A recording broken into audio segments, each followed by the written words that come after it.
بیا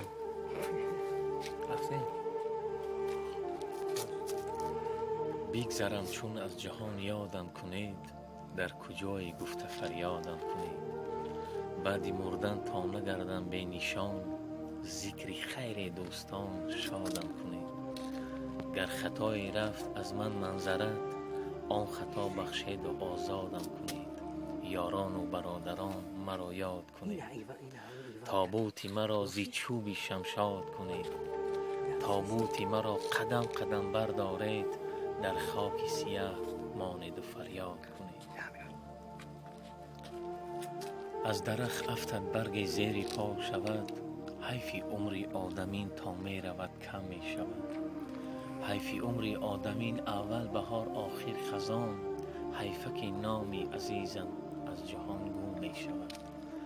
دانه گندم بیفتید در زمین نان می شود، تلخی جان کندنم از مال مردم می شود.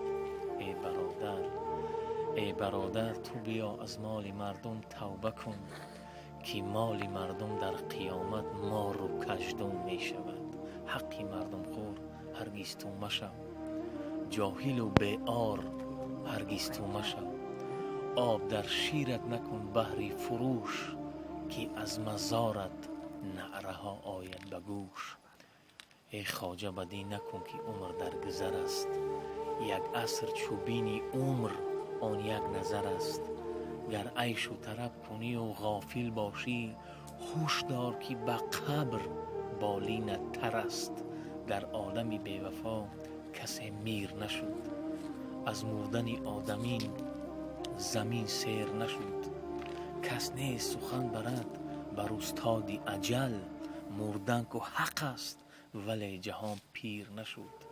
ای خواجه بدی نکن که عمر در گذر است، زیرا مرگ من معلوم اما مردنم معلوم نیست. مومنم اما ایمان بردنم معلوم نیست. در قیامت راه دارم نام او گویم سیرات، من نمیدانم به آنجا رفتنم معلوم نیست. راهی پرشور و خطر نادیده بگشادم سفر، در سواری اسب چوبین رفتنم معلوم نیست.